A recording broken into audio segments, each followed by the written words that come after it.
कि बच्चों के पढ़ाई के लिए या शादी के लिए कैसे फाइनेंशियल प्लानिंग करें। ये मैं मान के चलता हूँ कि जो रिक्वायरमेंट आएगा, छोटे बच्चे हैं और 15 साल के बाद रिक्वायरमेंट आना है, और आज आप कहते हैं कि 20 लाख रुपया खर्चा है, आज का पढ़ाई का या शादी का आज का 20 लाख रुपया है, लेकिन पढ़ाई या शादी का जो काम आएगा, गोल जो है वो 15 साल के बाद आएगा, उस समय तो ज़्यादा होगा। तो कितना ज़्यादा होगा? 5% के इन्फ्लेशन के रेट से अगर देखेंगे कितना होगा, तो यहाँ पे हम गोल में जाते हैं, कैलकुलेटर में गोल में गए और यहाँ पे 20 लाख रुपया लिखा आज का प्रेजेंट वैल्यू। 15 साल के बाद 5% का इन्फ्लेशन हो और जहाँ हम पैसा इन्वेस्ट कर रहे हैं वो 14% का रिटर्न मिले, तो फ्यूचर वैल्यू यहाँ पे होता है 41,57,000, और जो अचीव किया जा सकता है 6,932 रुपये में। इसको ऐसे समझिए कि 6,932 रुपया अगर हम अभी से इन्वेस्ट करते हैं तो 15 साल तक अगर 14% का रिटर्न डिलीवर करे तो 41,57,000 रुपया बन जाता है। ये जो 20 लाख रुपया का आज जो प्रेजेंट वैल्यू है, उस समय का फ्यूचर वैल्यू है 41,57,000। मतलब आज जो पढ़ाई का खर्चा 20 लाख है, 15 साल के बाद 41 लाख लगेगा। या आज जो शादी, जैसा शादी हम जितना धूमधाम से कर पा रहे हैं 20 लाख में, उतना ही धूमधाम करने के लिए, वैसा ही शादी करने के लिए जैसा आज कर रहे हैं, उस समय 15 साल के बाद 41,57,000 लगेगा। तो इसको बोल दिए प्रेजेंट वैल्यू और इसको बोल दिया फ्यूचर वैल्यू। इसको अचीव करने के लिए क्या होगा? अगर 6,932 रुपये पर मंथ करते हैं तो ये पैसा अचीव हो जाता है इजीली। अब यदि कुछ फंड का बात करें कि इतना ही पैसा रिमेन इन्वेस्टेड रहते तो कितना पैसा हुआ है, यहाँ देखते हैं। पहला फंड है SBI स्मॉल कैप में 2009 से लेके अब तक 6,932 रुपये किया तो 11,43,000 जमा हुआ है और 60,40,000 बना है। ये पहले फंड ने बनाया है, SBI स्मॉल कैप ने। दूसरा फंड है निपॉन इंडिया स्मॉल कैप, बच्चों के पढ़ाई या शादी के लिए 2010 से लेके अब तक पिछले 13 साल में 6,932 रुपये पर मंथ यहाँ भी डाला तो जमा 10,60,000 हुआ, 54,65,000 बना है।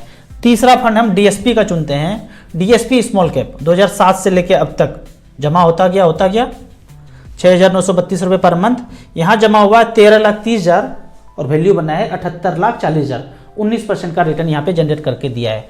तो ये तो इस तरह का फंड हो गया। अब आपको चुनना है अपने लिए, तो मैंने StarSIP.in में SIP के कॉलम में गए, एक ग्राफ को टच किया और 6 नंबर कैटेगरी स्मॉल कैप चुना है। लास्ट 12 ईयर सेलेक्ट किया है। क्यों? क्योंकि 13, 14, 15 सेलेक्ट करेंगे तो निपॉन का फंड, दूसरा फंड कुछ नहीं दिखेगा क्योंकि वो इतने पुराने नहीं हैं। तो हमने 12 ईयर सेलेक्ट किया है और आपको टॉप फंड बता देता हूँ, 1,000 रुपया करके या 2,000 रुपया करके इन फंड में आपको डालना चाहिए। निपॉन इंडिया स्मॉल कैप यहाँ पे रिकॉर्ड 5,000 रुपये पर मंथ का है। 2011 से लेके अब तक 7,20,000 जमा हुआ है, 34 लाख बना है। दूसरा फंड है SBI स्मॉल कैप, यहाँ पे भी 2,000 रुपया कर दिया या 1,000 कर दिया अपने फाइनेंशियल बजट के हिसाब से। तीसरा फंड है DSP स्मॉल कैप, यहाँ भी इन्वेस्ट किया 7,20,000 बना है 26 लाख, 20% का return. Kotak small cap, HDFC small cap, Franklin small cap और Quant small cap, ICICI small cap भी अच्छा है। तो इस तरह से करके टॉप से जितना पैसा आता है, 5,000 आता है 1,000 करके, 6,000 आता है 1,1 करके 6, तो इस तरह से करके एवरेज अगर डालते हैं, एवरेज अगर भी हम देखें तो एवरेज 19% का रिटर्न यहाँ पे जनरेट करके दिया है, जबकि हमने कैलकुलेशन में 14% ही कैलकुलेट किया है। थोड़ा सा सेफ चले हैं, ऐसे नहीं कि 20% कैलकुलेट करने लगेंगे और उतना पूरा नहीं होगा। 14%, 13% के रेट से कैलकुलेट कीजिए। इतना ज़्यादा मिल जाए तो कोई बात नहीं है, चलेगा।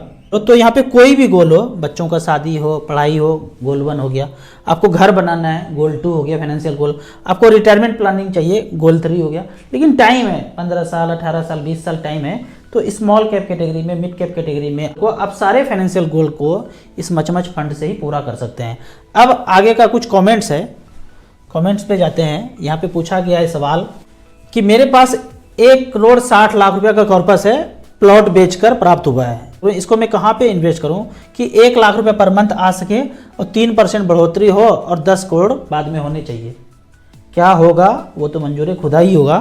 थोड़ा सा कैलकुलेशन यहाँ पे देख लेते हैं कि आप 1,60,00,000 रुपया है आपके पास। मैं हमेशा बोलता हूँ कि 10 लाख में आपको 6,000 मिलेगा, तो यहाँ है 16, 1,60,00,000 तो 16 6 96,000 रुपये पर मंथ आप ले सकते हैं यहाँ पे। और आने वाले 30 साल तक अगर लेते रहे जिंदा रहे तो लेते रहे और 10% का रिटर्न मिले तो 3,45,00,000 रुपया आप विड्रॉ कर लेंगे और बाद में बैलेंस बचेगा 9,85,00,000 रुपया। यदि 10% का रिटर्न मिले तो आपने बोला 10 करोड़ चाहिए तो बाद में ये 10 करोड़ हो गया। 3% बढ़ोतरी चाहिए तो वो आप बीच बीच में करते रहिए। अब यहाँ पे हम लाइव एग्जाम्पल लेते हैं फंड की तरफ से। हाइब्रिड इक्विटी सेलेक्ट किया है, 1,60,00,000 रुपया डाल दिया है। लास्ट 20 ईयर्स का रिकॉर्ड यहाँ पे देखते हैं, 2003 से लेके अब तक 2023 तक पैसा विड्रॉ करना शुरू किया, 96,000 रुपये पर मंथ पैसा लगाया और अगले ही 1 तारीख से इमीडिएट लेना शुरू कर दिया। ये डेट दिया हुआ है, जुलाई 2003 से अब तक पेंशन लेता गया। तो यहाँ पे देखते हैं क्या क्या हो रहा है। फंड का नाम है ICC potential equity and debt. 1,60,00,000 लगाया, 96,000 रुपया इमीडिएट लेना शुरू किया इस डेट से, इस डेट तक 240 महीने ले लिए। HWP विड्रॉ कर लिए 2,30,00,000 रुपया और आज बैलेंस बचा हुआ है 26 करोड़ रुपया बैलेंस बचा हुआ है। आप तो 10 करोड़ का ही बात किए हैं, पीछे का रिकॉर्ड है ये। फ्यूचर हम नहीं दे सकते हैं, हम ब्रह्मा जी नहीं हैं, हम पीछे का ही बता सकते हैं। दूसरा फंड है Tata hybrid quant absolute. Tata hybrid ने कितना छोड़ के गए? ये छोड़ के गए 25 करोड़, दूसरा छोड़ के गए 24 करोड़। तीसरे नीचे का बात करते हैं, आदित्य बिरला इक्विटी हाइब्रिड और SBI equity hybrid, DSP equity and bond. 3 fund ये है। इस 3 फंड ने कितने छोड़े? एक ने छोड़ा 23 करोड़, दूसरे ने भी 23 करोड़ और तीसरे ने भी 23 करोड़। ले कितना रहे? 96,000 रुपया पर मंथ। सब में लिया कितना? वो तो कांस्टेंट ही है, 2,30,00,000 यहाँ भी, 2,30,00,000 यहाँ भी, 2,30,00,000 यहाँ भी। अलग अलग फंड परफॉर्मेंस के हिसाब से अलग अलग कॉर्पस बचा हुआ है। किसी ने 18 रिटर्न दिया, किसी ने 17 दिया, किसी ने 17 दिया, किसी ने 16 दिया। इस तरह से करके हम डाइवर्सिफाइड करके लगा दिए। सबसे खराब जो रिटर्न दिया है 11% और 4.5% का, वो है LIC म्यूचुअल फंड और JM इक्विटी म्यूचुअल फंड। यहाँ पे देखते हैं, क्यों मैं बोलता हूँ हमेशा AUM में जाना है, AUM के हिसाब से इन्वेस्ट करना है। सब में AUM ज़्यादा है, यहाँ पे हम AUM वाइज सेलेक्ट कर लेते हैं।